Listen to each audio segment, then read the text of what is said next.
y a 20 mois, quand CM Holding est entré au capital de Corse Matin et nous a confié les rênes de cette institution, parce qu'on peut vraiment parler d'une institution, nous avons pris le parti d'aller bien au-delà de cette mission première et d'ouvrir nos pages à la réussite, aux initiatives, aux projets innovants et aux idées. Et de mettre en avant les femmes et les hommes qui excellent dans leur domaine d'activité et d'aider celles et ceux qui veulent créer en Corse. Vous avez pu le constater, la Corse avance, des Corses réussissent, et il y en a ici dans cette assistance. Donc notre ambition est également de jouer un rôle d'aiguillon, de susciter le débat, un débat qui a disparu de notre société. Confronter les idées, entendre des points de vue différents, c'est une richesse, et une richesse partagée. Le Hub Éco, c'est ça. Nous voulons regarder loin devant nous, construire l'avenir avec vous en mettant à profit vos expériences et vos expertises. Après le tourisme, le mois dernier, notre thème est aujourd'hui le numérique. Le numérique s'est imposé à nous et a envahi notre quotidien pour le meilleur, mais aussi pour le pire. Alors, avant de lancer notre débat, Julia Sanguinette nous présente le Hub Éco, ce projet qu'elle porte. Bonjour à tous, pour ceux que je n'ai pas eu le temps de voir. Et une nouvelle fois, merci à tous de votre participation à ce deuxième hub, mais qui reste le premier sur Bastia, puisque le premier sur Bastia, l'autre s'étant tenu en Corse du Sud. Et nous veillerons systématiquement à couvrir la totalité du territoire pour ces débats-là. Merci à Virginie Maillard, directrice de ce bel établissement, et à tout le personnel qui nous accueille avec beaucoup de professionnalisme. Un merci particulier à l'entreprise Attaque qui assure la partie technique de cet événement et sans qui on aurait le plus grand mal à vous garantir un son correct pour pouvoir débattre. Le Hub, c'est la volonté pour le Corse Matin d'ouvrir ses portes à vous, acteurs économiques, et de vous réserver un espace qui vous soit dédié, qui garantisse la diffusion de vos informations et de votre actualité, et qui garantisse également une dynamique adaptée aux enjeux du siècle, dont le numérique, et c'est bien le débat d'aujourd'hui, est un paramètre devenu incontournable. Tout ceci en vous faisant bénéficier de l'audience des supports de Corse Matin, qui restent, et vous le savez, aujourd'hui les médias les plus consultés et les plus lus en Corse. Le quotidien, d'une part, bien évidemment, et aussi parce que c'est devenu le paramètre incontournable et essentiel d'une communication efficace, le site internet de Corse Matin et les réseaux sociaux de notre organe de presse. Une mise en réseau également des acteurs économiques que vous êtes tous, et l'organisation, comme aujourd'hui, de débats ou de séminaires sur des thèmes qui sont susceptibles de vous être utiles ou en tout cas qui intéressent de manière essentielle l'ensemble des secteurs économiques dont vous êtes les acteurs principaux. C'est donc une nouvelle offre, une nouvelle manière pour le Corse Matin de participer à la vie économique de l'île. Un grand merci donc à Thomas Brunet, qui est notre directeur des publications et qui fait confiance à ce type de démarche innovante. Et enfin, un grand merci particulier à la régie publicitaire, l'ensemble de son équipe, d'Ajaccio et de Bastia, sa directrice en particulier, dont l'implication dans ce genre de projet est fondamentale. On a choisi aujourd'hui le thème du numérique parce qu'il nous concerne tous aujourd'hui pour une raison très simple, c'est qu'il est devenu un élément qui conditionne dorénavant la prospérité économique de manière générale et en particulier celle de vos entreprises. Donc je vais laisser Thomas, qui le fera bien mieux que moi, présenter nos experts et nos intervenants aujourd'hui qui sont venus débattre avec vous ou échanger en tout cas avec vous. Un merci également à Monsieur le maire de Bastia, Pierre Savet, qui nous fait l'honneur de sa présence. Merci d'être là. Donc, nos invités pour parler de ce domaine, de ce thème qui nous concerne tous, Michel Castelli, qui est le directeur régional adjoint de Pôle emploi, Frédéric Sitterlet, qui est le directeur général d'une école de formation au métier du numérique, mais qui est aussi, on peut le dire, une référence en la matière. Jérôme Granados, là, c'est l'expérience du terrain qui est associée à Good Barber, qui nous expliquera tout son cheminement et son parcours, parce que c'est quand même sur le terrain aussi et des jeunes Corses comme lui et comme d'autres qui réussissent. Éric Ferrari, qui est le directeur de l'aménagement numérique à la collectivité territoriale de Corse, ou plutôt maintenant la collectivité de Corse. Donc le thème est là, je dirais la première séquence de ce débat est présentée par Julia. Alors, avant d'entrer dans on va dire, le vif du sujet et peut-être les rouages de la problématique à laquelle nous faisons face, moi, j'aimerais bien que l'ensemble des intervenants puissent, parce qu'on en parle beaucoup, mais est-ce qu'on en a véritablement pris la notion, qu'on nous donne une définition de ce qu'est réellement la transition numérique pour les entreprises ou de manière générale pour l'économie. Frédéric Sitterlet, peut-être, dans un premier temps. Oui, très volontiers. Merci, Julia. Bonjour à tous. Je suis très heureux d'avoir l'opportunité aujourd'hui de partager avec vous quelques éléments d'expérience. En particulier parce que le digital touche à tous les compartiments de la vie. Parce que depuis de nombreuses années, on a considéré que le digital, c'était un domaine technique, parfois réservé à des spécialistes qui ont un appétit pour l'innovation. Et c'était une structure plutôt annexe ou connexe au développement centraux des entreprises.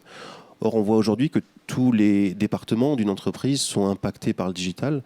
Ça veut dire aussi que tous les collaborateurs sont impactés par le digital. Ça veut dire qu'il faut accompagner ce changement culturel.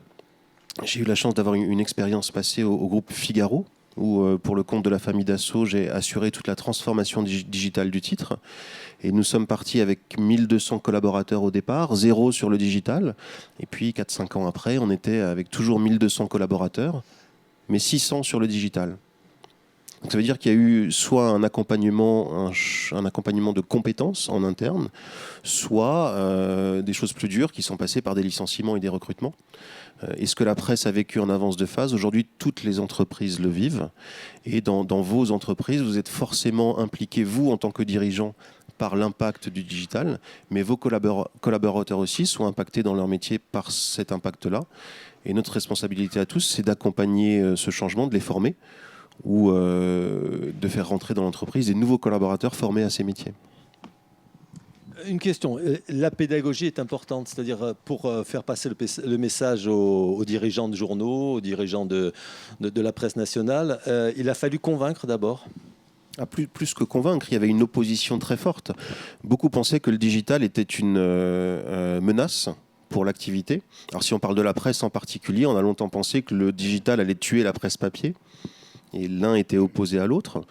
Or, en quelques années seulement, au Figaro par exemple, il y a eu ce changement culturel qui fait qu'aujourd'hui les deux cohabitent, que le digital comme le papier soutiennent la marque et que les activités de diversification d'un groupe de presse sont devenues le modèle économique central et que le rôle d'un groupe média, c'est d'alimenter, de nourrir son écosystème en l'informant par un journal papier. Mais finalement, le journal papier, c'est quoi ? C'est le premier support mobile inventé dans l'histoire. C'est la première fois qu'on en met de l'information sous un bras. Le téléphone mobile, c'est un autre support d'information. Ce qu'on fait aujourd'hui, c'est cette réunion, c'est le rôle du média, vecteur de mise en relation et apporteur de solutions à son écosystème. Donc changement culturel profond, pas d'opposition entre le digital et les métiers historiques, c'est vrai dans la presse, mais c'est vrai dans tous vos métiers aussi. Le digital vient renforcer vos activités historiques dès lors qu'on arrive à créer cette dynamique conjointe. Éric Ferrari, je crois, dans les échanges que nous avons eus, j'ai cru comprendre ou percevoir en tout cas que vous dissociez bien la transformation numérique de la transition numérique. En 2 mots, est-ce que vous pouvez nous expliquer quelle différence fondamentale vous faites entre les deux ? Oui, donc je suis directeur de la transformation et de l'aménagement numérique de la Corse au niveau de la collectivité de Corse. Donc l'approche, elle n'est pas uniquement centrée sur l'entreprise, l'approche du numérique, mais elle est aussi sur le sociétal. C'est-à-dire qu'aujourd'hui, la dimension du numérique, elle dépasse complètement un secteur particulier, mais elle touche à toute la société. Donc la question qui se pose pour le président du Conseil exécutif, c'est de dire comment accompagner une société dans son émancipation sociale, culturelle et économique à travers le numérique. Les questions qui se posent, et alors sémantiques, entre transformation numérique et transition au niveau de la réflexion de la collectivité de Corse, c'est de dire que dans la transformation numérique, on est dans des trajectoires qui sont aujourd'hui assez dictées par les tendances technologiques du marché et par des tendances qui sont tirées par la problématique d'attractivité, de productivité. Et dans l'aspect transition, on veut intégrer à cette transformation numérique cet aspect éthique qui est de dire quel numérique voulons-nous ? Parce que cette question du quel numérique voulons-nous ne se posait pas il y a quelques années par rapport à aujourd'hui un numérique qui transforme mais qui peut être aussi prédateur. Et donc on a voulu faire la différence entre une dynamique de transformation numérique et une dynamique de transition numérique qui amenait des questions fondamentales, qui est de savoir est-ce que finalement on veut un numérique souverain ou est-ce qu'on veut un numérique qui est dicté par exemple par les GAFA aujourd'hui, donc Google, Amazon, Facebook, etc. Et est-ce qu'on veut un numérique qui protège l'individu ou est-ce qu'on veut un numérique finalement qui laisse vendre les données personnelles et donc toutes ces questions traversent aujourd'hui la question de la transition numérique de la Corse sémantiquement on a dit la transition numérique de la Corse intègre ses valeurs éthiques, la transformation elle est plus dans un processus finalement entrepreneurial qui est celui de sa compétitivité et de son attractivité. Mais cela c'est un choix de la collectivité dans sa réflexion actuelle de stratégie. On parle un peu du marché de l'emploi, parce que c'est vrai que là aussi, il a fallu une évolution. L'offre et la demande, parce qu'on a vu toutes ces entreprises en transition ou en transformation faire et ouvrir leurs portes au numérique. Mais a-t-on les ressources humaines qui vont avec, monsieur le directeur ? Alors, vous l'avez dit tout à l'heure, mais je pense qu'on est confronté, et on en parlait en aparté ce matin, à une véritable révolution. On a connu la révolution industrielle. Celle-ci me paraît d'une ampleur bien supérieure parce que justement, vous l'avez dit, elle n'impacte pas que le monde professionnel, mais elle impacte tous les aspects de la vie sociétale au quotidien. Donc, qu'on soit en entreprise, que l'on soit chez soi. Et je pense qu'au premier chef, ça impose de revisiter un certain nombre de représentations qu'on a en tant que citoyen, mais aussi en tant que chef d'entreprise. D'abord sur les modalités de recrutement de salariés, de collaborateurs, les modalités de formation qu'on met en œuvre et de manière plus générale, y compris les modalités de management. Avec le numérique, plus encore qu'avec les évolutions des années passées, on s'aperçoit qu'on ne peut plus manager l'entreprise et manager des individus comme on pouvait le faire. Donc on est sur quelque chose de beaucoup plus horizontal et ça remet en cause. Alors est-ce que le marché du travail aujourd'hui est prêt ? On ne va pas se leurrer, il y a une véritable difficulté. On parle souvent et de manière un peu galvaudée de métiers en tension. Par définition, ce sont des métiers aujourd'hui qui sont terriblement en tension. Et des métiers où plus que jamais, la loi de l'offre et de la demande fonctionne. Aujourd'hui, alors prendre un exemple, mais quelqu'un qui est diplômé, un ingénieur en informatique, en électronique, il n'a que l'embarras du choix. Il n'a que l'embarras du choix pour trouver du travail. Il ne cherche pas beaucoup, on vient le chercher. Après, il y a un problème d'attractivité, parce que le problème, il n'est pas celui de la Corse, il n'est pas celui de l'ensemble français, il n'est pas celui de l'ensemble européen, il est mondial aujourd'hui. Et il faut qu'on en ait tous conscience. Donc ça suppose aussi, je pense, de la part des entreprises, une espèce de course en avant pour être toujours plus attractif. Et ce n'est pas simple. Et puis, il y a un autre pendant, qui est celui de la formation. Adapter la formation dans des systèmes de formation initiale qui parfois, et ce n'est pas forcément une critique, mais sont un peu lourds. Aujourd'hui, on ne peut plus former des gens, et notamment dans ces métiers-là, en simplement comptant sur la formation initiale. La formation initiale est importante, mais en gros, c'est de formation tout au long de la vie dont on parle, et de formation régulière. parce que les produits évoluent très vite, les technologies évoluent très vite, et ça suppose des remises en question permanentes. Et tout ça, l'intérêt, je crois, au plus près des besoins des entreprises pour cibler au mieux et adapter les ressources aux besoins des entreprises. Alors, d'ailleurs, on s'aperçoit du coup que le numérique est tout à fait transversal, à peu près sur tous les enjeux qui touchent au secteur économique.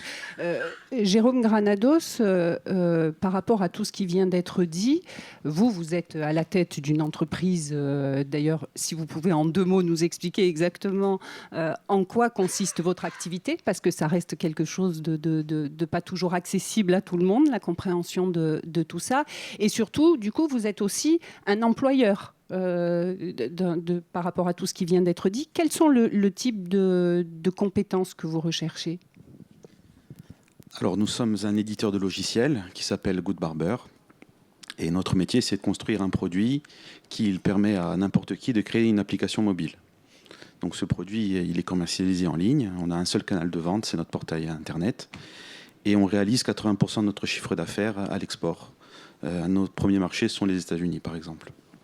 Donc, dans le développement de notre activité, on a la moitié de l'effectif qui est composé d'ingénieurs en informatique ou de personnes qui sont des développeurs. Et donc, généralement, ce sont des cursus Bac plus 5, soit des élèves ingénieurs qu'on arrive à faire revenir chez nous, ou alors des profils issus de l'université ou d'organismes de formation aussi.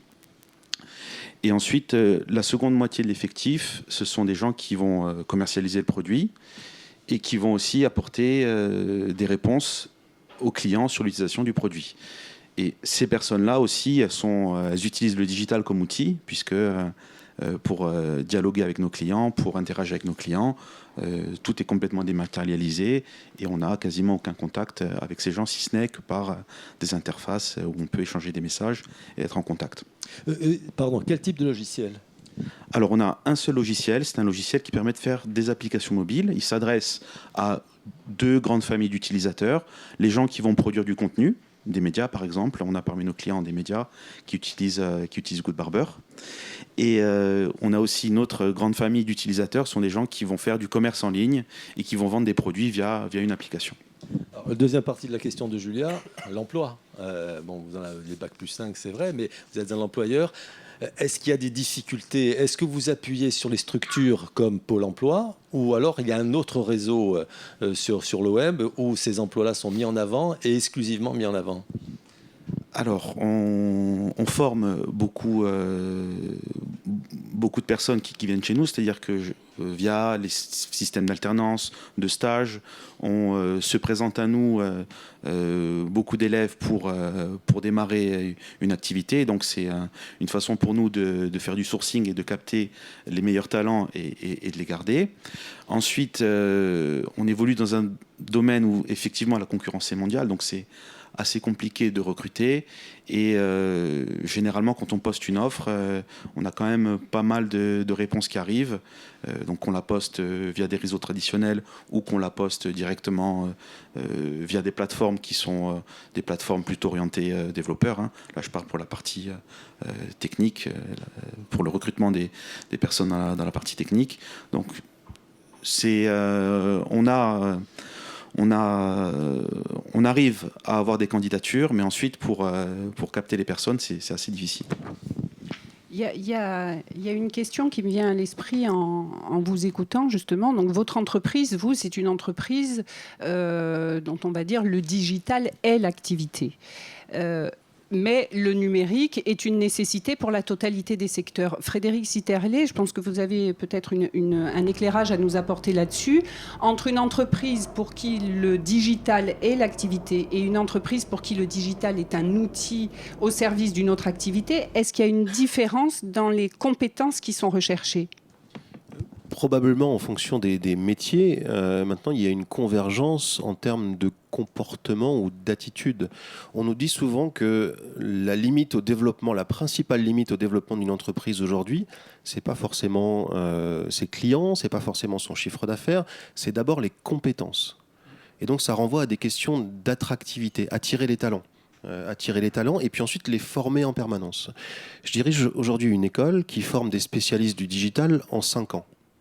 Un gamin qui rentre aujourd'hui, 18 ans, post-bac, va sortir dans 5 ans avec des hard skills et des soft skills, avec des compétences, des expertises très techniques, et puis un savoir-être.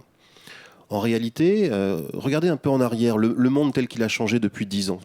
Il y a 10 ans, on n'avait pas de téléphone portable, on n'avait pas de smartphone, on travaillait de manière très différente. Ça veut dire que vos clients, les clients de vos entreprises, eux-mêmes ne vous passaient pas commande depuis un smartphone, ne se renseignaient pas sur votre offre de services ou de produits à travers Internet. Tout a complètement changé. Il n'y avait pas la data, il n'y avait pas l'intelligence artificielle, en tout cas pas telle que c'est aujourd'hui. Et tout ça, ça a changé très vite. Un gamin qui rentre aujourd'hui, on ne sait pas quel sera son métier dans 5 ans. On sait que probablement plus de 50% des métiers vont être réinventés, transformés d'ici 2023. Et ces métiers sont les compétences dont vous allez avoir besoin dans vos entreprises pour continuer à développer votre activité. Puisque la principale limite du développement de l'activité, ce n'est pas le chiffre d'affaires, c'est les compétences. Donc il faut former en permanence. Votre enjeu, c'est un enjeu d'attractivité. Et c'est là où peut-être l'objectif que vous décriviez tout à l'heure, qui d'un côté est éthique et responsable, et l'objectif économique sont intimement liés.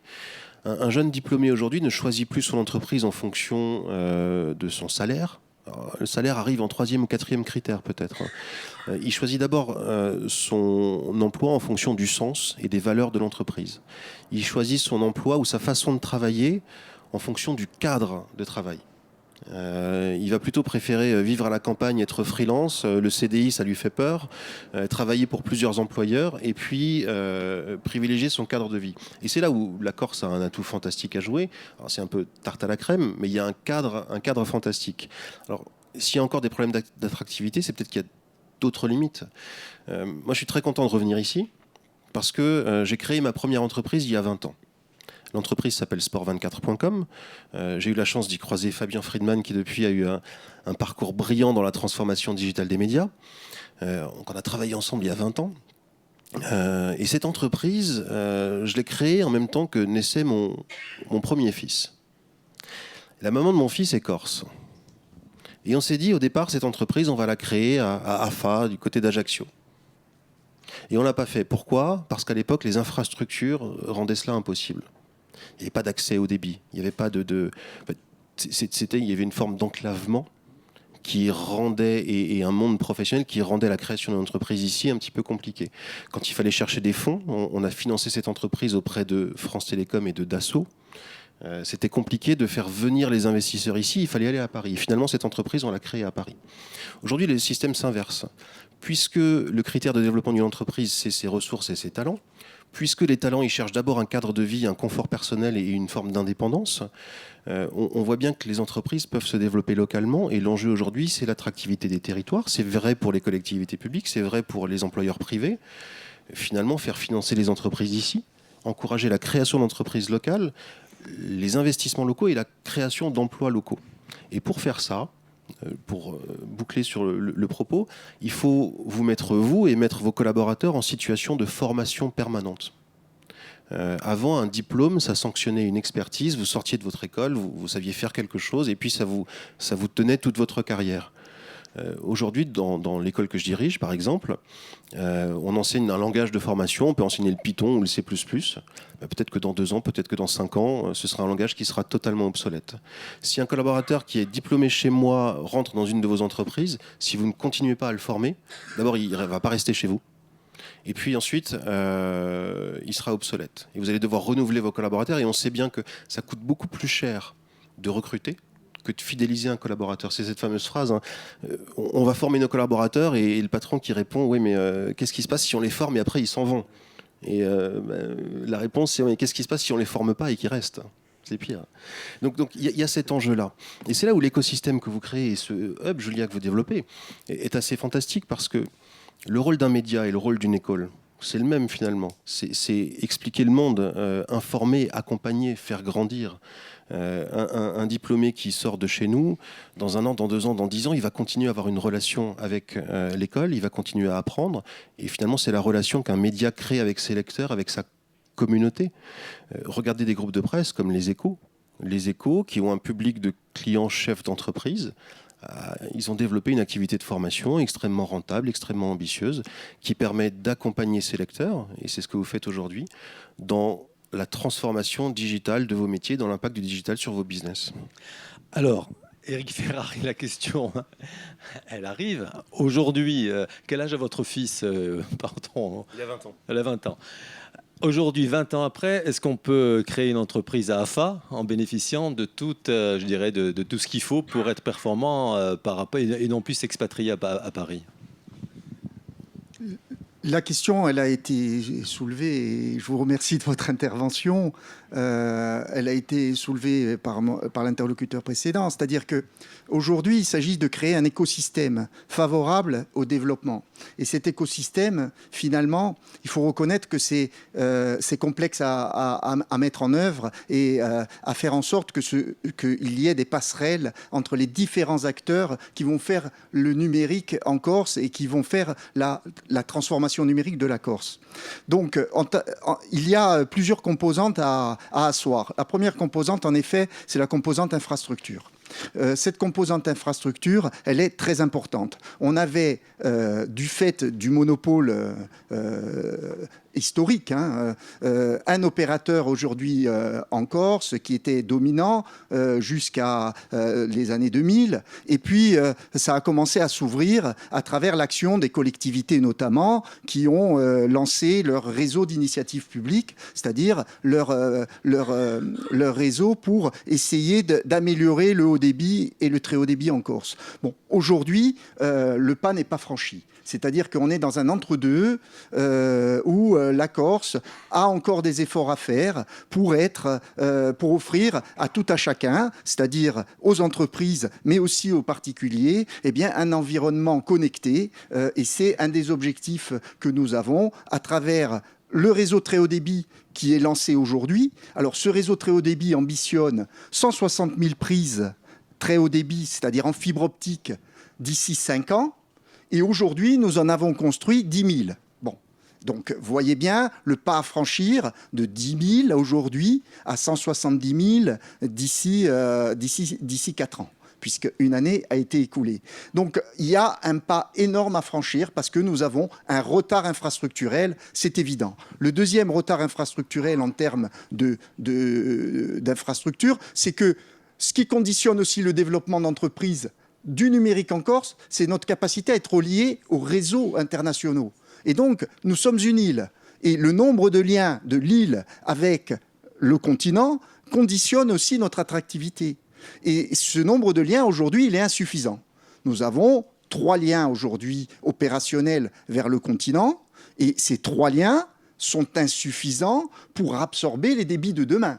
Donc, on peut dire que là aussi, nous avons un effort à faire pour densifier le nombre de liens qui arrivent sur l'île. Et ça, c'est un chantier très, très important. Si on regarde le très haut débit, et là aussi, on a des pénuries d'emplois, puisqu'aujourd'hui, on a les entreprises qui vont déployer le très haut débit ont besoin de compétences pour souder la fibre, souder et tester les fibres. Et elles n'existaient pas en Corse. Donc, il y a eu une campagne de formation qui a été initiée fin 2018 avec 90 stagiaires.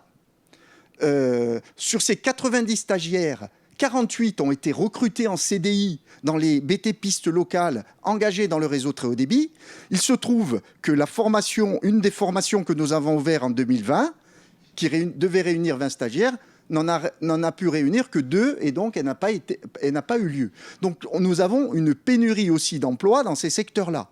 Tout ça réclame donc un effort extrêmement important où l'ensemble de l'écosystème insulaire doit se mobiliser pour créer cette dynamique collective qui permette justement ce basculement vers une Corse connectée, mais une Corse aussi inclusive qui appelle le fait que chacun prennent en compte le numérique au niveau de ses compétences et de ses savoir-faire. C'est le deuxième élément. Et puis, le troisième élément, c'est que l'on construise vraiment une Corse qui permette d'avoir une offre de services numériques à la hauteur des besoins, qu'ils soient en Corse ou à l'extérieur de la Corse. Frédéric Sitterlet, donc pour ses 24 ans, votre fils pourra s'installer en Corse avec tout ce qu'il faut.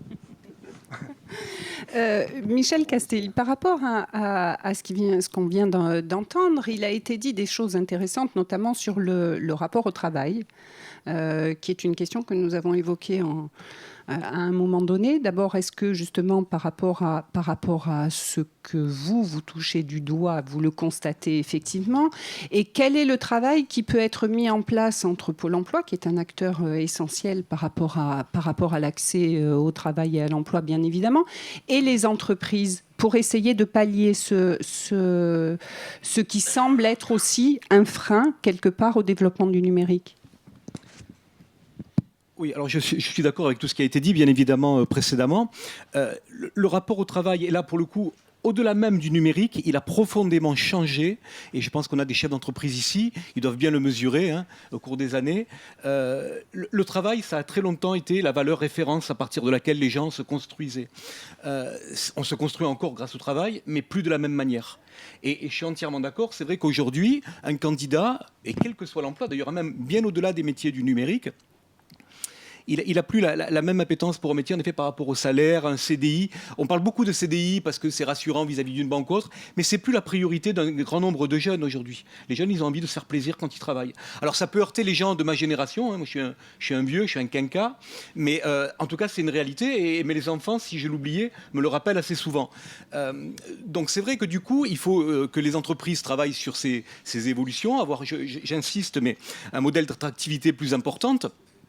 Et par rapport à cette adaptation permanente, nous, en tant qu'opérateurs, on a aussi un rôle à jouer, et je crois qu'on le fait au quotidien avec un certain nombre d'entreprises, sur la formation, et notamment le financement de formation, pour le coup, individuelle, et en lien avec les besoins de l'entreprise. Alors, on ne va pas faire concurrence ni à l'éducation nationale, ni aux grands organismes de formation. Nous, notre but, c'est d'ailleurs de travailler avec des organismes de formation, mais par contre d'essayer de travailler avec les besoins des entreprises et de procéder à des montages entre l'entreprise, un organisme de formation et nous. Et là, on peut intervenir en tant que financeur pour adapter les compétences d'une personne qui aurait peut-être un certain nombre de compétences, mais pas toutes par rapport à l'emploi. Et on peut intervenir en financement avec un organisme de formation qui, lui, va apporter ce complément et permettre à la personne d'être opérationnelle. Mais je suis entièrement d'accord, la formation, elle ne va durer qu'un temps. Après, certes, il va y avoir tout ce qui va se passer dans l'entreprise, mais la formation, il faut y revenir. Formation tout au long de la vie, c'est pas qu'un mot, c'est pas qu'un slogan. Jérôme Granados, juste une question par rapport à ce qui a été dit notamment par Frédéric Sitterlet, par rapport à la création d'une entreprise en milieu, je dirais, semi-rural en parlant d'AFA. Est-ce que vous avez rencontré aussi cette difficulté lorsque vous avez installé votre entreprise? Vous êtes au centre d'Ajaccio, mais est-ce que vous bénéficiez de ce fameux écosystème favorable pour la développer? Alors, notre histoire, en fait, elle a une vingtaine d'années, puisque à l'origine était WMaker, un autre logiciel que nous avons développé, que nous développons toujours, qui permet de créer des sites web. Et on était installé dans un petit local à Ajaccio. Et du coup, s'est posé la question en 2008 de notre croissance. Et on a eu besoin de déménager pour pouvoir soutenir la croissance qui s'opérait à l'époque. Et à ce moment-là, on a fait le choix d'essayer de trouver des locaux qui soient des locaux qu'on pourrait partager avec d'autres entreprises dans notre domaine d'activité. Et on a créé un lieu qui s'appelle le Campusplex. Donc le Campusplex à Ajaccio, c'est un endroit où se regroupent plusieurs éditeurs de logiciels. Il se trouve que le Campusplex a fêté ses 10 ans au mois de novembre cette année. Et en fait, comme vous le disiez, on a cherché à concevoir un lieu de travail très attractif, un lieu de travail et de vie idéal, de façon à ce qu'on s'y sente bien et qu'on puisse y développer nos produits. Donc il y a ce lieu, il emprunte beaucoup de codes et de méthodes qui viennent des États-Unis, qui sont un petit peu précurseurs au niveau de tout ce qui se fait dans le domaine des startups du logiciel, du monde du logiciel. Donc ce sont beaucoup d'open space, des locaux colorés, sympathiques, etc. Et donc le choix aussi a été fait de trouver un endroit en centre-ville. Donc ça n'a pas été facile de trouver un endroit avec suffisamment de surface pour accueillir les collaborateurs existants et aussi pour envisager la croissance qu'on espérait à l'époque. Mais le fait de choisir le centre-ville, c'était important parce que la majorité des gens qui travaillent toujours à Campusplex habitent en centre-ville, viennent à pied et préfèrent être proches de leur lieu d'habitation, que leur lieu de travail soit proche de leur lieu d'habitation. Voilà. Les jeunes qui ont les compétences dont vos entreprises ont besoin ont peur du CDI. Ils ont peur de l'engagement, d'une façon générale. Ils rêvent tous, alors qu'il y a 10 ans, on rêvait tous de bosser dans des grands cabinets de conseil ou des grosses entreprises. Ils rêvent tous d'être indépendants aujourd'hui. Par exemple, dans la banque, un groupe comme la BPCE a eu plus de démissions, de départs pour cause de démission l'année dernière que de départs à la retraite. Imaginez l'impact en termes de démographie et de pyramide des âges. Or, les banques sont impactées par les fintech, par la blockchain, par l'intelligence artificielle, la data, etc. C'est toute une transformation. Donc, est-ce que finalement, pour attirer ces compétences, une des premières choses à faire, c'est pas de créer ces écosystèmes qui sont accueillants et bienveillants pour ces jeunes qui vivent différemment, sont connectés différemment, ont un rapport à l'engagement qui est différent, n'ont pas envie d'avoir un CDI avec une carrière tracée. Un plan de carrière, ça n'existe plus aujourd'hui. Une carrière, c'est pas une progression régulière, c'est pas plus 3% par an, c'est des projets. Et je vais travailler pendant 6 mois sur un projet, puis je vais passer à autre chose. Je vais être en Angleterre et puis je vais passer en Suisse. Tout est mobile et tout est dans l'immédiateté. Donc si vous voulez fidéliser ces compétences, peut-être un des enjeux, c'est de créer ces écosystèmes qui leur permettent d'être bien, de rester libres, tout en mettant sur une partie de leur temps les compétences au service de vos entreprises. Beaucoup d'entreprises ont résolu ce problème, parmi lesquelles des groupes de presse. Sud-Ouest a créé un incubateur de start-up. Non pas que cette entreprise voulait devenir riche en investissant dans des startups et faire une culbute avec une licorne, mais l'idée c'était de rapprocher de son écosystème professionnel des entrepreneurs du digital pour pouvoir échanger avec eux, apprendre réciproquement. Et ça devient très intéressant parce qu'un collaborateur qui a 50 ans, qui finit par être ringard dans sa boîte dans une relation normale. Une relation normale, c'est un étudiant qu'on envoie en stage pour finir sa formation et qui a un maître de stage. Et en général, l'étudiant il revient en disant mon maître de stage, c'est un vieux, il comprend rien. Et le maître de stage, il est un peu gêné parce qu'il doit être en position de sachant dans son entreprise. C'est lui qui doit transmettre un savoir et il se retrouve ringardisé par des usages qui sont des usages qu'on ne comprend même plus. Qui parmi vous a essayé d'utiliser Snapchat ? Moi, je suis devenu vieux le jour où j'ai compris que je ne comprendrais pas Snapchat. Pourtant, vos clients, en fonction de vos industries, si vous êtes dans les médias et les divertissements, vos clients, ils sont là-bas.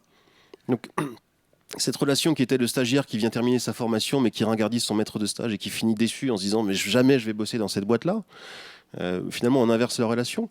Faites venir les entreprises dans les écoles, créez des écosystèmes de collaboration, ouvrez chez Corse Matin, ouvrez un espace où vous accueillez les entreprises et les startups, faites travailler tout le monde ensemble. Vous allez apprendre énormément les uns des autres et vous allez créer du lien, vous mettre en contact et peut-être ce faisant, intéresser des collaborateurs futurs qui ont les expertises dont vous avez besoin pour développer vos activités, intéresser ces collaborateurs à votre entreprise et commencer à nouer des relations à bénéfice mutuel autres qu'un CDI tel qu'on l'imaginait précédemment.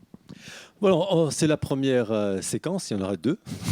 Je pense maintenant la parole est à la salle parce qu'il y a eu quand même des choses très intéressantes qui ont été dites. Il y a des décryptages qui étaient indispensables justement. Et on a eu une expérience vraiment sur le terrain avec beaucoup de pragmatisme et tout ça est très très clair. Bon, si vous avez une question, avant de passer au deuxième volet, on passe le micro. Je crois qu'il y a une question.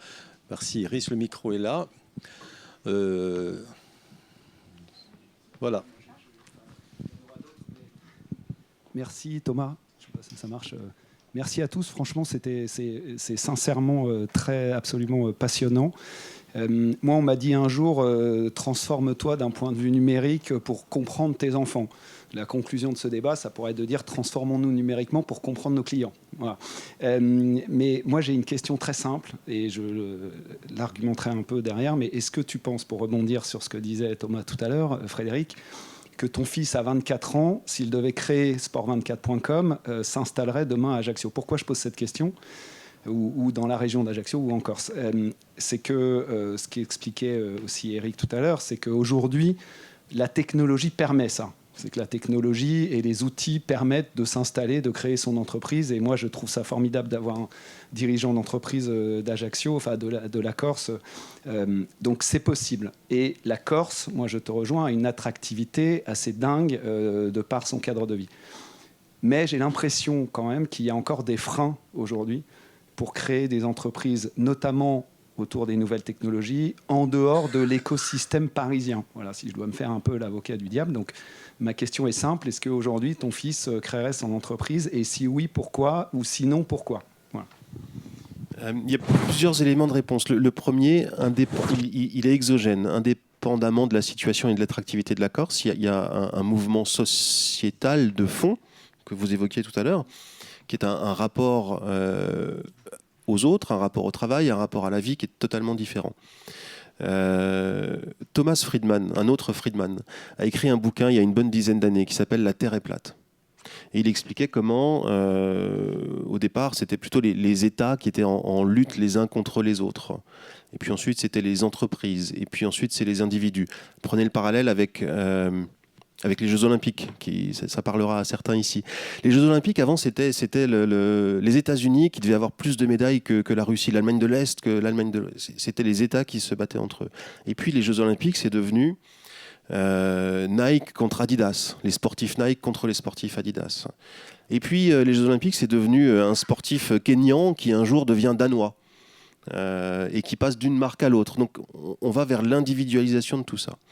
Sport24.com, si on l'a créé aujourd'hui, je ne saurais même pas vous dire si ce serait une entreprise parisienne, corse, internationale, parce qu'il y aurait peut-être un journaliste à Paris, un développeur en Inde, et puis un marketeur à Chicago. Et donc les entreprises ont une forme totalement différente.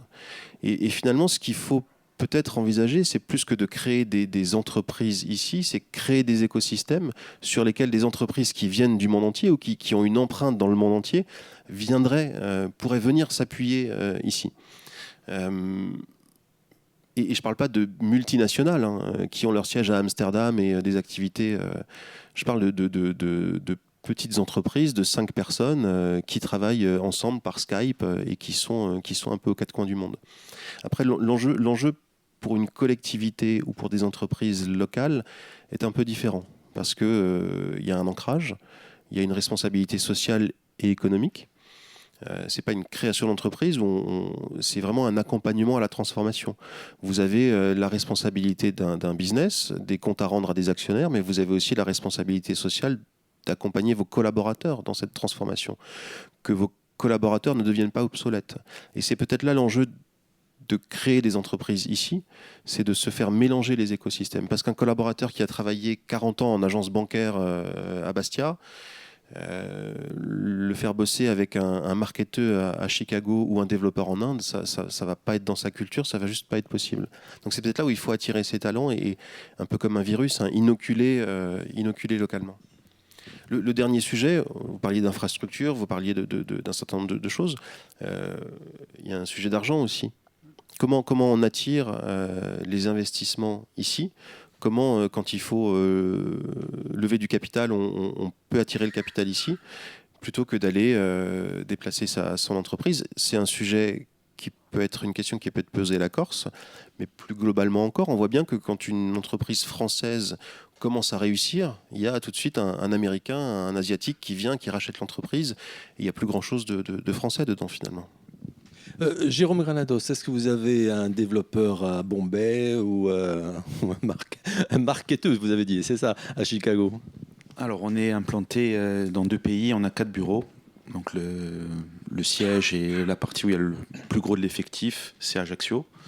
Et ensuite, on a 2 bureaux au Portugal, un à Lisbonne et à Coimbra, qui est une ville universitaire très dynamique. Et on a aussi un bureau à New York, là, plus pour toute la partie support client, de façon à être assez proche des clients, même si c'est un grand pays. Donc, on a choisi la côte Est, mais il faudrait qu'on s'étende un peu plus même sur la côte Ouest pour couvrir un peu mieux tous les fuseaux horaires. Mais si vous voulez, oui, il faut créer un écosystème vertueux, attractif. C'est long, c'est compliqué, il faut être patient. Des fois, on n'a pas le temps d'attendre parce qu'on subit des phases de transformation où il faut croître. Et donc, du coup, il a fallu justement, à un moment donné, pour soutenir cette croissance, aller chercher des talents là où ils étaient. Parce que sur le marché local, on n'arrivait pas à recruter parce qu'il y avait une pénurie. On a parlé de pénurie tout à l'heure, mais pénurie de développeurs en l'occurrence. Et donc, du coup, oui, on a des développeurs... une petite équipe au Portugal, puisque là-bas, on est dans un lieu par opportunité. Hein, on a pu sourcer des gens de promotion d'ingénieurs qui sortent à 200 par an. Et donc, du coup, on peut capter des personnes de bon niveau localement. Vous parlez quelle langue entre vous? Alors, on parle en anglais. Ouais. On parle en anglais. On utilise des outils pour être connecté en permanence. On a mis aussi en place des systèmes de téléprésence, on va dire, c'est-à-dire des salles qui sont équipées, connectées, où on peut se voir et qui sont très faciles d'utilisation. C'est-à-dire que je rentre dans la salle, j'appuie sur un bouton, tout se lance. On en veut une, d'accord. Et je suis connecté, parce que c'est aussi un frein, hein, quand vous n'arrivez pas à mettre en place, faire le setup des systèmes, vous perdez du temps, etc. Et on a aussi mis en place une connexion permanente entre les deux bureaux, Ajaccio et Coimbra, où on se voit en temps réel, on peut discuter, on peut prendre la parole et s'interpeller comme si on était dans la pièce à côté, en fait.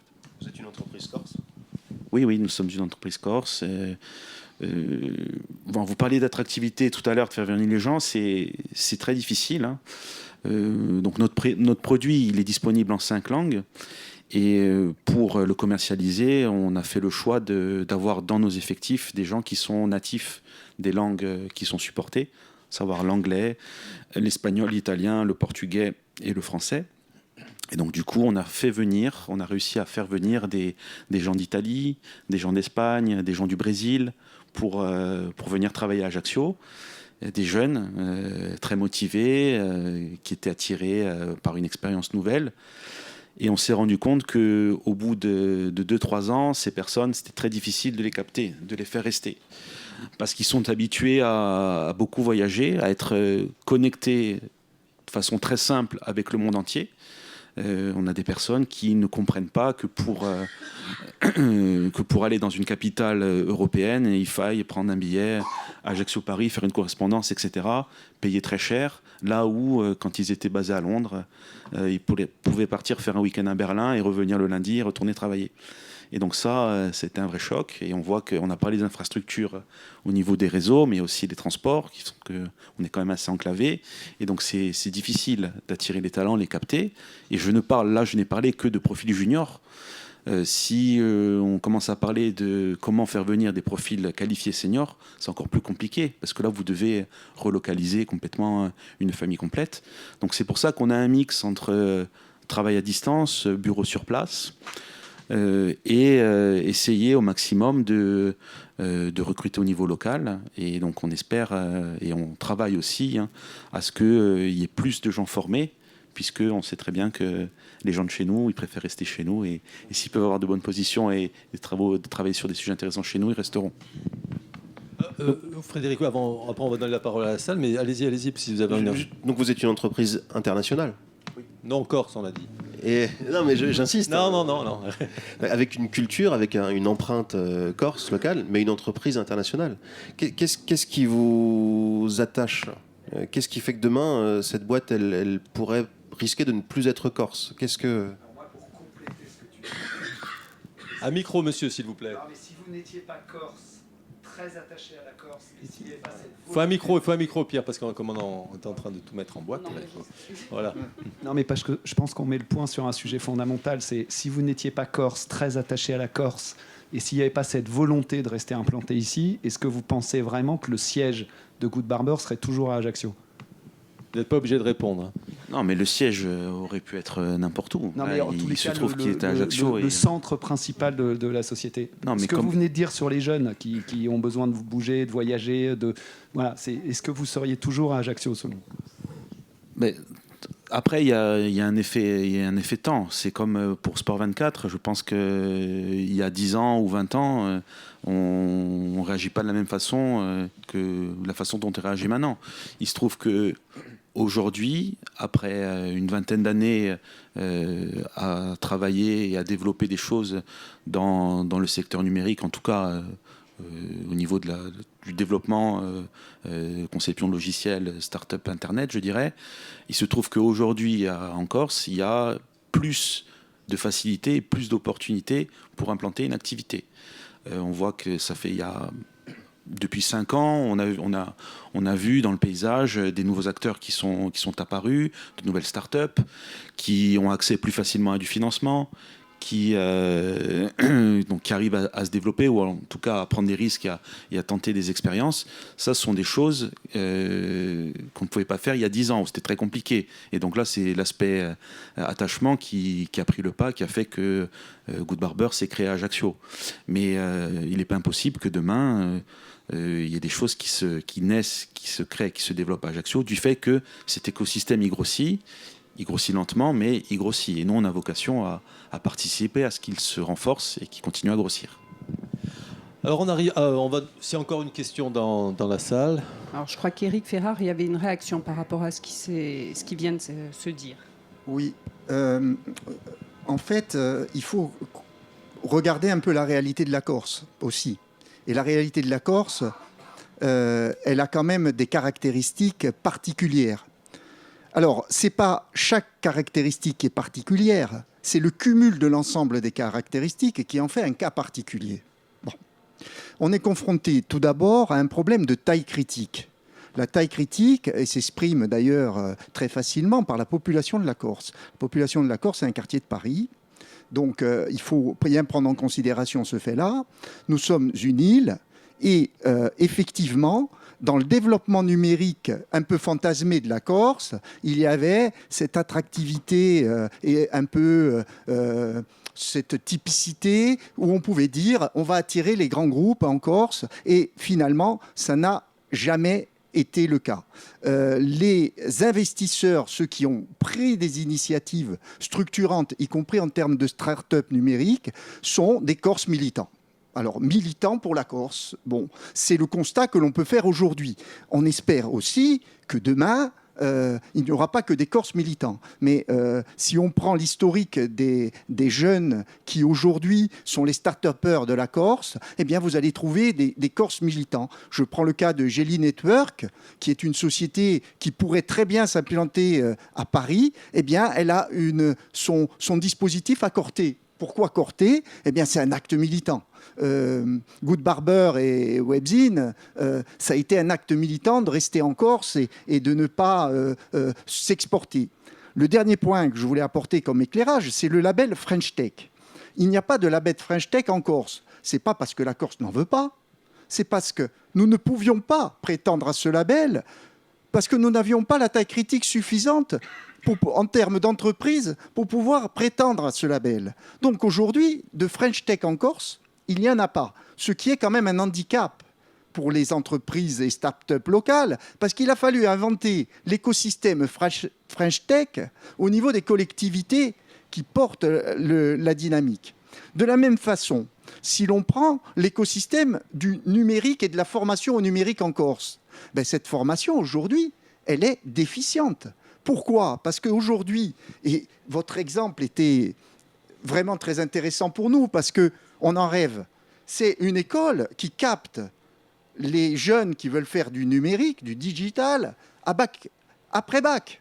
Et sur une filière qui peut aller jusqu'à bac plus 5. Et ça, nous ne l'avons pas en Corse. Donc là, le jeune Corse qui voudrait faire un diplôme bac plus 5 en Corse aujourd'hui, il est obligé de commencer par la biologie, des maths ou de la physique. C'est quand même quelque chose qui les oblige, ces jeunes-là, à partir ailleurs pour se former, ce qui est très bien. Mais comme vous l'avez dit, c'est un marché où il y a une forte appétence des entreprises sur les compétences numériques et digitales. Donc, ces jeunes Corses qui sont sur le continent, ils vont faire leur stage sur le continent, on en parlait tout à l'heure, ils vont trouver des entreprises sur le continent qui vont dire « Mais monsieur, nous, on vous offre à l'issue de votre diplôme un emploi sur le continent. » Et pour qu'ils regardent la Corse, ça sera à échéance 10 ans. Donc là, on n'est plus en 2024, on est en 2034. Et ça, c'est des situations qui, aujourd'hui, pénalisent fortement le développement des énergies de transformation de la Corse. De la même façon, aujourd'hui, nous avons un écosystème d'entreprises, de très petites entreprises. Nos entreprises, elles font de 1 à 5 salariés pour 80% d'entre elles. Ces entreprises-là, vis-à-vis du numérique, elles sont dans une situation non plus d'espérance que le numérique les transforme, mais dans une situation presque de défiance vis-à-vis du numérique, parce que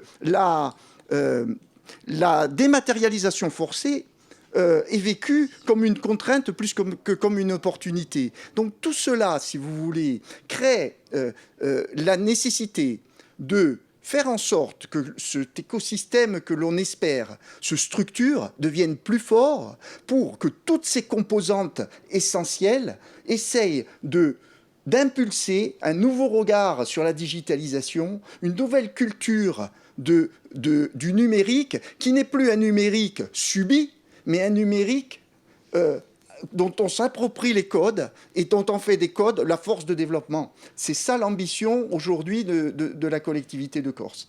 Alors, on est dans la deuxième partie qui est... Non, Frédéric, je crois que je voulais réagir, mais on est dans la deuxième partie qui va s'attarder un peu plus sur la formation. On en a parlé également autour de cette table. Mais là, vous vouliez réagir, je crois, Frédéric. Oui, en ligne avec cela, puisque l'enjeu finalement de ce qu'on se dit là, c'est d'être capable d'assurer une formation locale au métier du digital pour dynamiser et nourrir cet écosystème d'entreprise. Vous parlez de French Tech. Alors la French Tech, c'était le développement des startups. Et on a beaucoup... en réalité, une start-up, c'est une entreprise comme une autre. C'est une forme particulière d'entreprise. Mais start-up, ça a été plus un phénomène de société qu'un vrai modèle économique. En réalité, à la French Tech succède aujourd'hui ce que la BPI appelle la French Fab.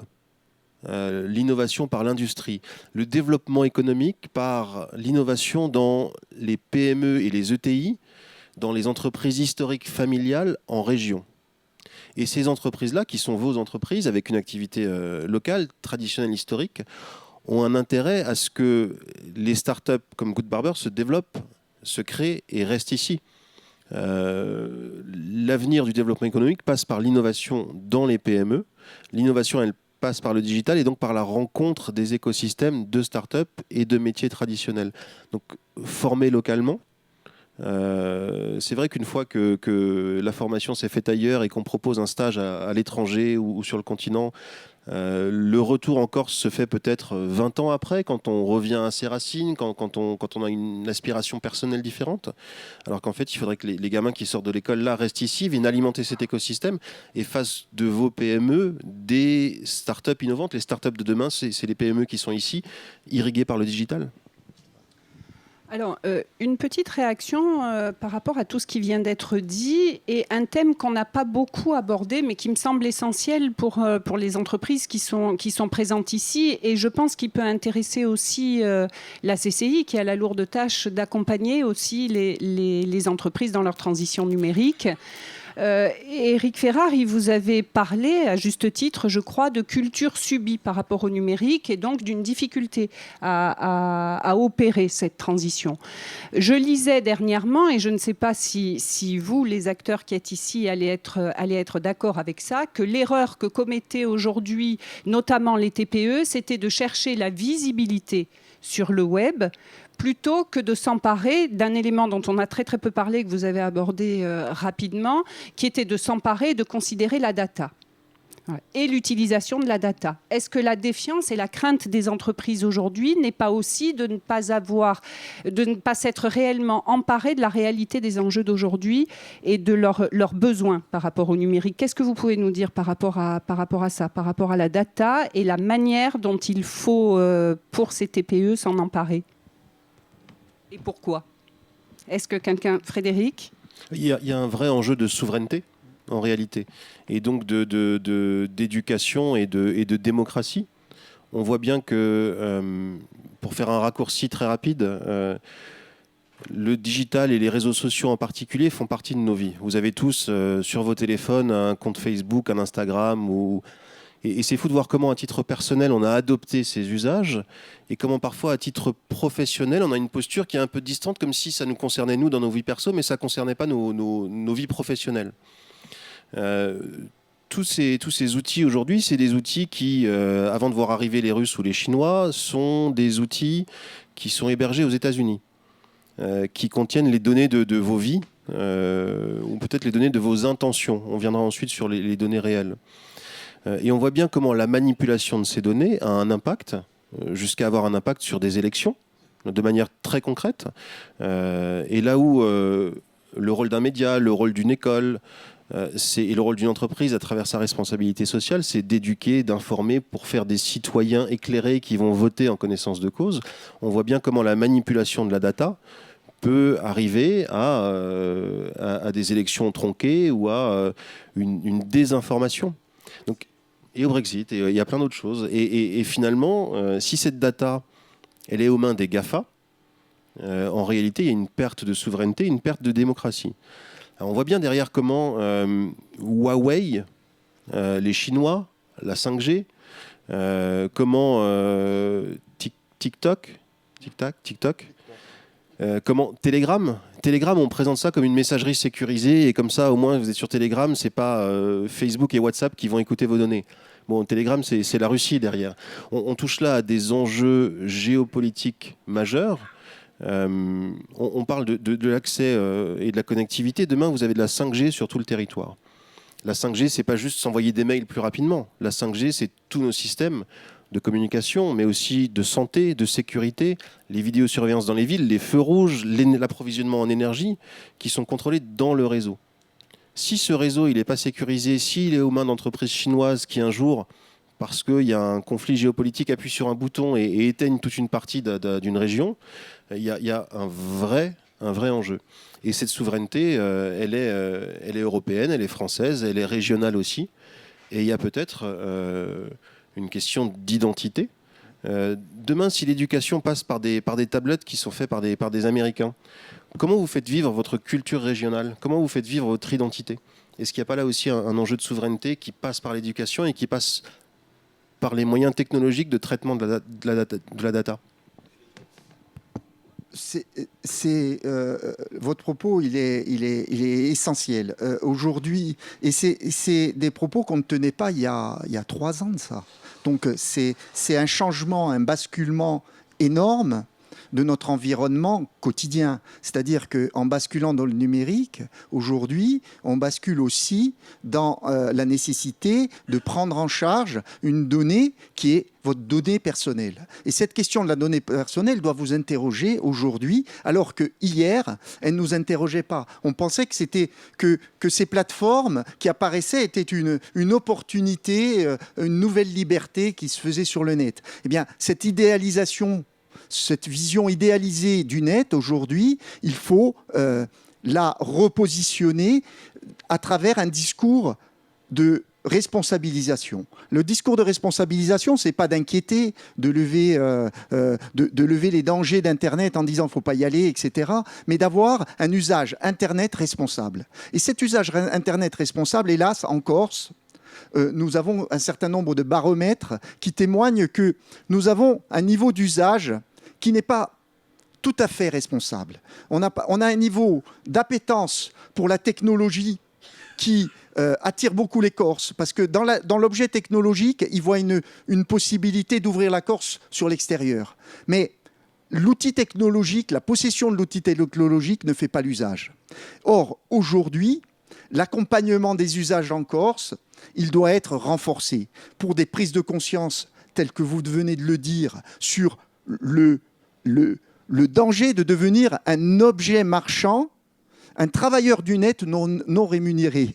C'est-à-dire qu'aujourd'hui, vous travaillez pour les Facebook, les Google, sans que vous soyez ni rémunéré, d'ailleurs, et sans qu'on vous dise pourquoi on utilise vos données. Aujourd'hui, vous envoyez un mail par Gmail, ce mail est lu par une intelligence artificielle, et demain, le contenu de ce qu'a fait l'intelligence artificielle, dont vous ne connaissez pas l'objectif qu'elle avait, eh bien, ce contenu sera vendu à des tiers dont vous ne connaissez pas et vous n'imaginez pas de quel tiers il s'agit, mais dont le risque potentiel pour vous et pour vos fils et vos enfants est fortement à étudier. Notamment, par exemple, les futurs contrats d'assurance où les compagnies d'assurance commencent à souscrire avec les GAFA pour avoir des données de mesure, de biométrie sur vous, issues de votre montre ou issues de dispositifs connectés. Et tout cela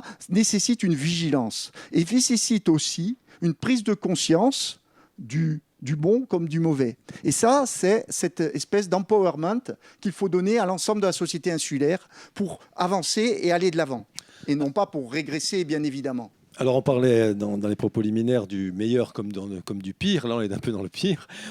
On va donner quand même la parole à Jérôme Granados, qui vous êtes au-delà de l'entreprise, vous êtes un acteur aussi. Donc, est-ce que vous êtes confronté à ce que vient d'évoquer Eric Ferrard, c'est-à-dire les grands dangers et les dangers avec un grand D et les dangers au niveau internationaux de tout cela? Alors oui, ce qui vient d'être dit est très juste, mais ce sont des questions plus sociétales, des sujets de fond et des grands mouvements qui s'opèrent. Après, dans la question de Julia, moi j'identifiais plus peut-être des nouvelles opportunités pour les entreprises de travailler sur la donnée qu'elles peuvent collecter, sans parler de données personnelles, hein, mais au niveau de la data, oui, il y a pas mal de choses qui peuvent être faites pour essayer d'être plus efficace dans le service qui est rendu à ses clients, peut-être de se rendre plus visible et d'exposer un peu mieux son produit et du coup d'ouvrir un peu plus son marché. Il y a quand même une transformation qui est en train de s'opérer, c'est que on a la possibilité maintenant d'être en relation directe avec son client, avec son consommateur. Et donc, vous avez plein de nouvelles marques qui se créent, de nouvelles entreprises, hein, des entreprises qu'on appelle naturellement digitales, hein, les DNVB en fait, qui réussissent via le numérique à pénétrer un marché et de l'adresser de façon verticale et d'être en relation directe avec leurs clients. Et elles réussissent parce qu'elles analysent énormément ce qui se passe, toutes les interactions qu'elles ont avec leurs consommateurs ou des prospects ou des consommateurs potentiels. Et ça se fait via l'analyse de données. Et donc, il y a de plus en plus de profils qui sont recherchés dans ce domaine, des gens qui sont capables de venir traiter ces données, les interpréter et produire une information qui soit exploitable pour un décideur de façon à ce qu'il prenne la bonne décision pour accélérer et développer son business. Donc oui, il y a des nouvelles formes de travail qui se développent autour de ça. La donnée est la data, c'est une opportunité fantastique. Ça permet d'atteindre, de toucher de nouveaux territoires. Maintenant, la vraie question, c'est à qui confier cette data? Est-ce que vous la confiez à des acteurs qui sont hors sol et qui n'ont pas d'enjeu? Ou est-ce que vous la confiez à des acteurs proches qui ont un ancrage local, qui ont des responsabilités locales, par exemple un groupe de presse. Un groupe de presse a cette responsabilité et ne fera pas n'importe quoi avec vos datas, parce qu'il y a cet engagement, c'est dans l'ADN d'un groupe de presse, parce qu'il y a des réglementations, vous avez entendu parler de RGPD, etc., de protection de la donnée. Donc la data existe, ce n'est pas la question d'être pour ou contre, c'est la question de à qui vous la confiez. Et c'est là où les acteurs de proximité ont des opportunités fantastiques et un rôle majeur à jouer dans la souveraineté des populations vis-à-vis de la data. Alors, on va faire un dernier tour de table. On arrive au terme de ce débat qui était très riche. Il y a une synthèse qui s'impose. Donc, on va donner la parole à chacun d'entre vous pour d'abord ce qu'il retire de ces échanges lors de ce séminaire, de cette conférence ou de cette rencontre. Et on va commencer par Eric Ferrard, qui nous a beaucoup parlé de choses positives, qui nous a un peu inquiétés sur la fin, mais je crois qu'il fallait le faire. Et donc, que retirez-vous, Eric, de tout ce qui vient d'être dit, et quel est le message que vous voulez faire passer, vous, en tant que responsable de la collectivité de Corse au niveau de la technique? Alors, je voulais juste dire que ces échanges sont très intéressants, d'autant plus qu'ils arrivent à un moment opportun, puisque nous sommes en train de réfléchir sur la stratégie numérique de la Corse. Et le président du conseil exécutif a dit, nous a confié cette mission en nous disant « Je ne veux pas une approche de haut en bas, mais je veux une approche de terrain ». Donc là, nous avons initié une démarche avec un site que vous pouvez aller consulter qui s'appelle smartisula.com. Et qui permet de capitaliser les contributions de chacun d'entre vous à cette réflexion stratégique sur quelle stratégie pour la Corse à 5-8 ans, quels sont les enjeux qui se profilent et quels sont les projets qu'il faut mettre en œuvre pour assumer cette transformation, cette transition numérique de la Corse. Donc je vous invite à participer à ce site, vous pouvez vous y inscrire et apporter votre contribution. La contribution d'aujourd'hui sera versée à notre réflexion, nous essaierons de capitaliser et surtout d'en extraire des projets, peut-être des pistes vertueuses dans le cadre de cette réflexion. Cette réflexion, elle ne veut pas être hors sol, elle veut être en contact avec vous. Donc je vous invite à me contacter pour participer à la démarche, soit vers le site, soit directement avec moi en prenant contact après, je vous donnerai mes coordonnées. Mais sachez qu'en tout cas, la transformation numérique de la Corse est au cœur des préoccupations de la collectivité et que cette réflexion stratégique veut embarquer tout le monde, car nous sommes conscients que l'écosystème doit être un écosystème solidaire qui crée les passerelles entre des gens qui aujourd'hui ne se parlent pas et que la mise en relation, c'est aussi un des leviers de ce développement que l'on cherche à faire, une mise en relation qui soit endogène mais aussi exogène, c'est-à-dire avec des gens comme vous qui viendront enrichir la démarche et capitaliser des initiatives et des projets. Michel Castelli, à vous. Je me garderai bien d'aller sur le champ trop technique, que j'ai bien compris que là j'avais affaire à des experts, donc je resterai plutôt sous l'angle employeur, recruteur et sous l'aspect management. C'est vrai que le train il va toujours aller plus vite, il va aller toujours plus loin, et l'intérêt c'est de ne pas rester sur le quai en ayant bien conscience en effet de tout ce que vous avez posé comme limite et comme vigilance qu'on doit avoir. Pour autant, je pense que quand on est un recruteur, on ne doit pas avoir peur de ces changements, on ne doit pas les craindre. Il y a des difficultés, mais il y a aussi de véritables opportunités de développement. Par contre, ça suppose qu'on soit capable de se remettre en cause, de remettre en cause ces modèles managériaux que l'on a, ses propres représentations, et surtout d'être vigilant. Alors, on a beaucoup parlé de la formation des gens qui vont travailler dans le numérique et dont le numérique va être le principal cœur de métier. Mais il y a aussi dans les entreprises tous les gens, et vous l'aviez abordé tout à l'heure dans l'une des questions, pour lesquels le numérique est aujourd'hui présent sans que ce soit ni des ingénieurs, ni des développeurs, voilà. Et là, pour le coup, je pense qu'il faut aussi être très vigilant à accompagner les salariés, à savoir les rassurer, en leur expliquant que ces évolutions, ces mutations ne sont pas des dangers pour eux, ce sont aussi des opportunités. C'est vrai que beaucoup de métiers vont disparaître et vont disparaître à très court terme. Il y en a aussi beaucoup qui vont se créer, vous le disiez tout à l'heure, à très court terme également, mais surtout, il y a beaucoup de métiers qui vont exister dans les 5 années qui viennent qu'on ne connaît pas encore. Et donc ça va supposer là aussi une agilité en termes de manager pour les organismes de formation, en termes également d'ensembliers pour les acteurs institutionnels ou parapublics, pour être en capacité suffisamment en avance d'anticiper ces évolutions et d'être capable d'adapter les montages et l'adéquation entre l'offre et la demande au mieux. Mais c'est un véritable défi. Jérôme Granados, à vous pour votre synthèse par rapport à tout ce qui a été dit. Est-ce que vous en retirez également des enseignements qui pourraient, bien entendu, améliorer votre quotidien dans la gestion de votre entreprise? Écoutez, moi je suis très heureux d'avoir participé à ce débat et je suis très heureux aussi qu'on ait fait un éclairage sur le numérique. Et j'espère avoir réussi à convaincre un petit peu que c'était un secteur passionnant, bien qu'il puisse y avoir des dangers, mais c'est surtout un secteur passionnant, un réservoir d'innovation et un endroit où on peut faire une carrière fantastique tout en restant en Corse. Est-ce qu'on gagne de l'argent? Oui, on peut gagner de l'argent, bien sûr. Si vous avez le bon produit et que vous arrivez à le pousser et à toucher une cible pour qui vous répondez aux besoins, oui, vous pouvez faire de l'argent, bien sûr. Alors on va continuer. Après on vous donnera la parole, mais on va terminer avec Frédéric Sitterlet par rapport à tout ce qui a été dit. D'abord, le fait même d'organiser ce genre d'événement, je pense que cela veut dire qu'on a franchi un palier. C'est-à-dire qu'on est passé maintenant à un constat qui est important et qui est fondamental, c'est que le numérique est là. Donc on en a peu parlé pendant longtemps parce qu'il a grandi tout seul. Maintenant, je crois qu'il faut qu'il grandisse avec tout le monde et c'est un peu aussi le but de cet événement.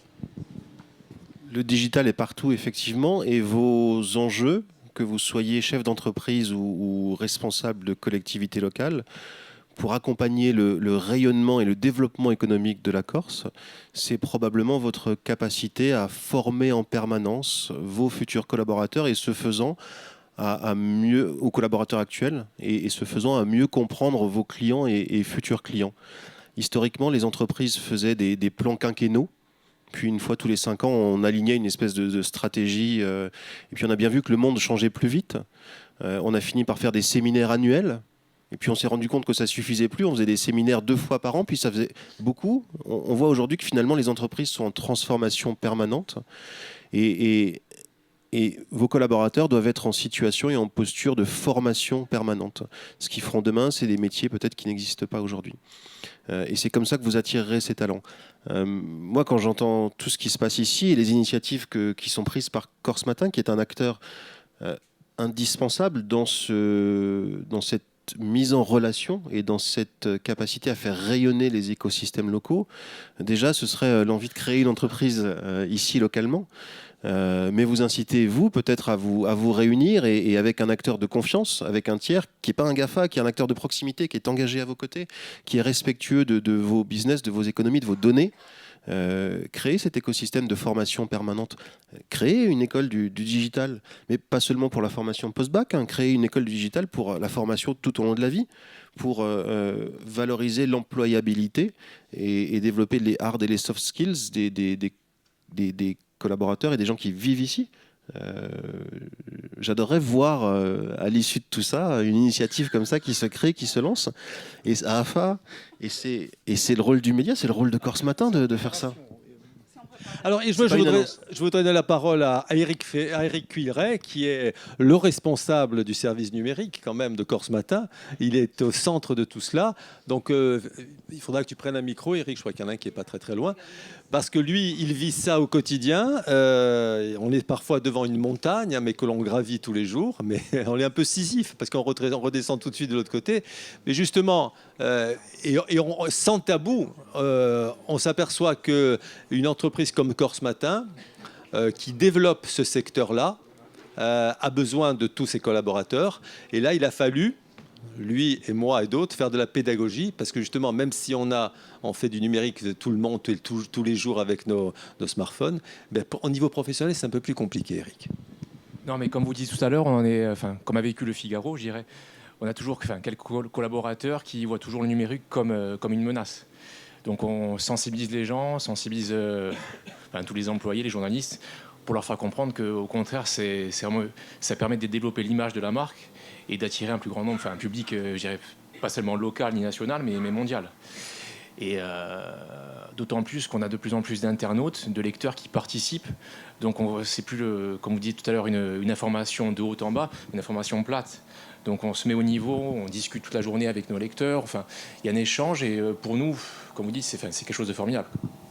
Il y a du négatif, comme vous dites. Je pense qu'il faut rappeler des chiffres quand même, Eric, par rapport au site de Corse Matin et aussi ses profils Facebook sur Twitter et sur Instagram, qu'on est quand même le premier site de Corse, tout site confondu. Donc quand même, il faut le souligner.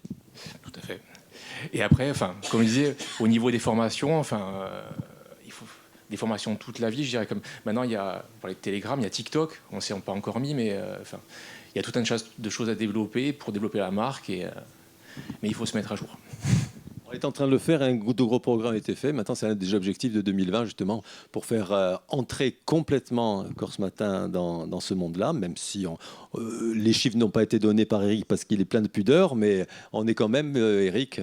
Oui, on a 160 000 fans sur Facebook, 65 000 sur Twitter et 40 000 sur Instagram. Donc oui, et en termes de pages vues par jour, je crois qu'on a plus de 150 000, je pense. Donc il y a du trafic. Julia. Voilà, et donc pour boucler sur ce thème-là, évidemment, et la proposition du Hub, c'est de mettre justement cette visibilité à votre disposition au travers de ce nouvel outil qu'on met en place. C'est un débat qui est passionnant, on y apprend énormément de choses, je pense qu'il pourrait durer toute la journée, on continuerait à avoir des questions à poser, et j'en ai encore tout plein, mais malheureusement, toutes les bonnes choses ont une fin, et donc il va falloir qu'on conclue. Ceci étant, vous le savez, vous êtes tous invités au buffet qui suit, ce qui va vous permettre et nous permettre de continuer les échanges dans un cadre moins formel. mais tout à fait sympathique aussi. Et une nouvelle fois, un très grand merci à l'hôtel qui nous accueille et qui est vraiment un établissement dont vous pouvez constater, l'hôtel des Gouverneurs, qui a un emplacement tout à fait privilégié dont nous allons pouvoir profiter pendant ce déjeuner. Je vous remercie tous de votre participation et de votre présence. Merci à tous.